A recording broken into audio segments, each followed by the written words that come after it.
I would say you can lift the measures easily because we have a collateral damage. And many of the other mayors who would like to apply for money and many other, let's say, institutions who would like to apply for European money are suffering under this. That's why I think I was against, I'm still against, and I hope we can lift the measures as soon as possible. But as I said, not everyone is completely happy, let's say, with the performance. But absolutely right, compared to other countries, this is not fair. Why I'm myself am a bit nervous, this is that we will face the European elections on the 9th of June. And you probably have seen, or some of you have seen the polls. You have seen how the right-wing parties are skyrocketing in some of the countries, namely here in Germany, which is really worrying, at least for me. This kind of, or this maybe new composition of the European Parliament would have a direct effect on the relation with Kosovo and other countries, which might be potential candidate countries. So my concern is in the second half of 2024, we have the presidency of Viktor Orban of Hungary.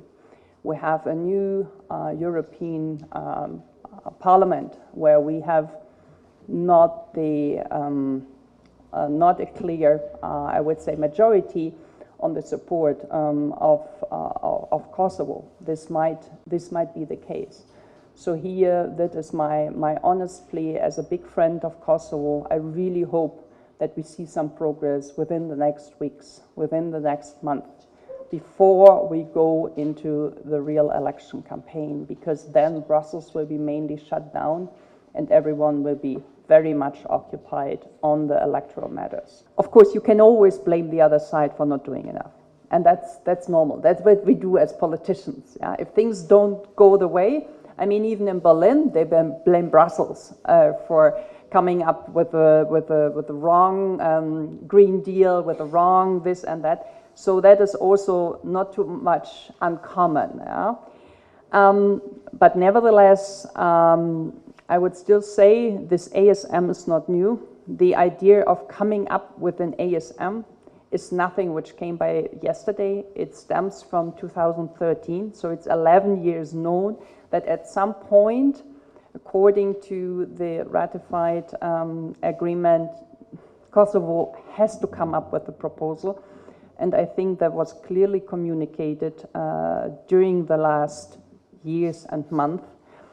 And of course you can say, well, why should not this be like a comprehensive implementation and everything has to be in parallel?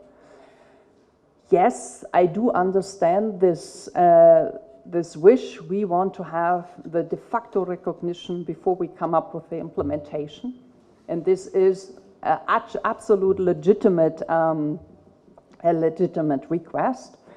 And I can support the government here. And I also think there was a major mistake by the European Union in Ohrit last year. I think it was either the end of February, no, February was Brussels, I think it was the beginning of March, not to insist on the signatures from both sides. I think that was a major mistake. But what my concern is, if we delay the whole process now, as I said, we will have European elections now.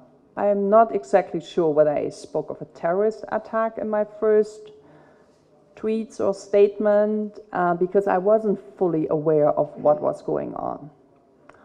I think what we've heard is there was a serious involvement by different groups from Serbia, and there was a test to see how the security forces are working, and also how the European Union and how the West, how the US would react to this.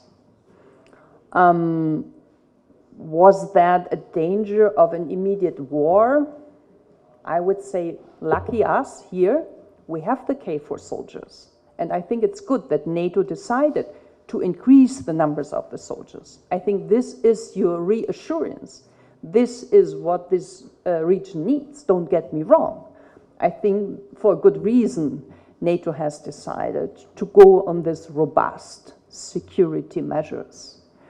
I hope that the procedure is clear for each and everyone who has an interest to make local elections happening. I mean, there is now a law, and it's up to those people who are collecting the signature to start the procedure.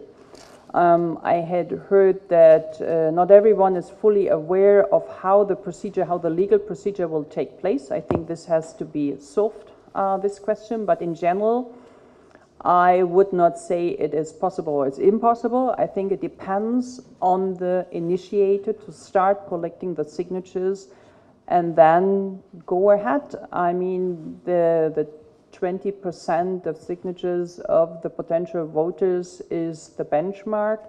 And if anyone is interested in these municipalities, I think this should be doable. This personal attack on judges of the Constitutional Court, but also on the prosecutors at any time, it is not acceptable. The only time when a politician can attack is when announcing to go for appeal, but not on the work or any decisions. When government or politicians attack them, it creates definitely an unsafe environment for them, for the judges and for the prosecutors. Especially particular emphasis is here on the Constitutional Court and the Chief Prosecutor. What government could do, and what is also in many other countries being requested from civil society and opposition, also in my country, is that we need to increase the funding for courts, to have more capacities, to deliver quickly, swiftly.